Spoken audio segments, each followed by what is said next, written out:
Oke. Nah, menarik nih, Dok. Mungkin bisakah diberikan sebuah, apa ya, boleh dibilang tips kepada kita nih, terutama mereka-mereka yang sudah paruh baya nih, untuk bisa mendeteksi dini penyakit jantung itu bagaimana ya, Dok, ya? Selain tadi sih, ciri-ciri yang dia tuh apa ya, cepat lelah, bahkan duduk istirahat pun ngos-ngosan gitu ya, udah lelah gitu. Jadi memang selain tanda-tanda khas yang kita sebutkan di awal tadi ya kok, itu dianjurkan untuk kita yang sehat utamanya ya, yang Hmm. tanpa faktor risiko ataupun dengan faktor risiko, di atas 40 tahun itu untuk melakukan pemeriksaan EKG atau EKG ataupun echo ataupun treadmill test seperti itu. Itu utamanya untuk men-screening kayak begitu. Itu Oke, aja sih kira-kira kok. lifestyle untuk olahraga bisa membantu ya menjaga jantung itu sendiri, Dok? Pastinya gitu dengan kita tadi kan di awal juga disebutkan ya bahwasannya sedentary life itu menjadi salah satu akar masalah untuk timbulnya penyakit jantung di masa mendatang kayak begitu.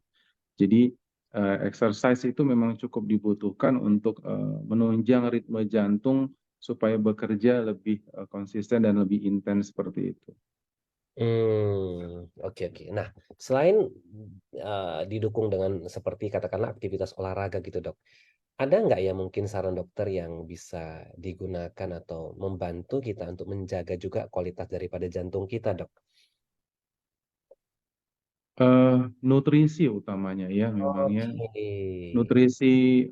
Jadi gini ya, dewasa ini kan tadi kaitannya dengan genetik juga ada sebenarnya kalau mau kita relate-kan seperti itu ya.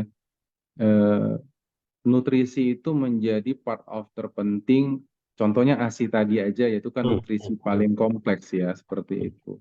mhm. Bagaimana dia bisa ngebentuk secara struktur sehingga akhirnya teenagers dievaluasi pembuluh darahnya ternyata itu punya makna signifikan untuk kedepannya seperti itu. Nah, dewasa ini kalau kita kaitkan dengan nutrisi yang kurang, misalkan kan memang penduduk di Indonesia ini rata-rata kan kurang aware ya untuk nutrisi ya, khususnya nutrisi lengkap yang mampu mengeradikasi banyaknya faktor oksidatif stres ya, utamanya seperti itu kayak begitu.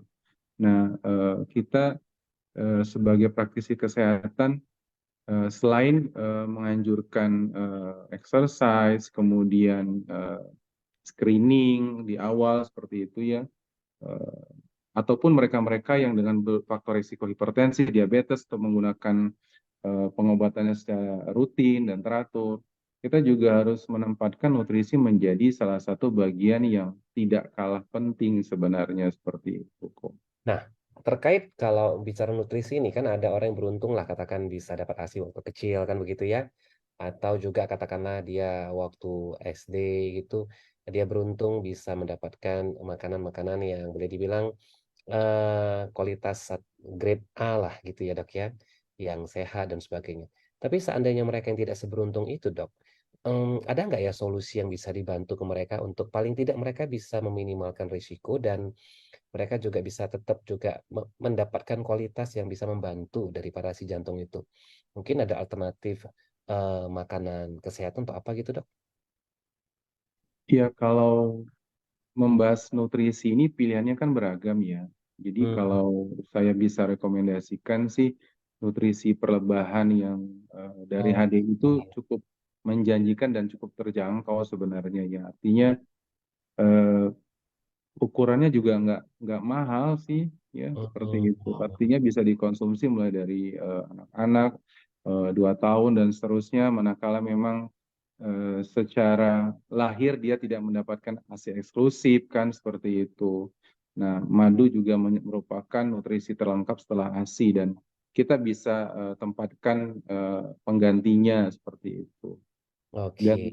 pada akhirnya ketika dewasa juga di mana faktor oksidatif stres itu menjadi salah satu pemicu hipertensi, kemudian diabetes, dan pada akhirnya menjadi faktor risiko penyakit Jantung. jantung ke depannya, dan kita juga bisa adjust itu semua seperti itu.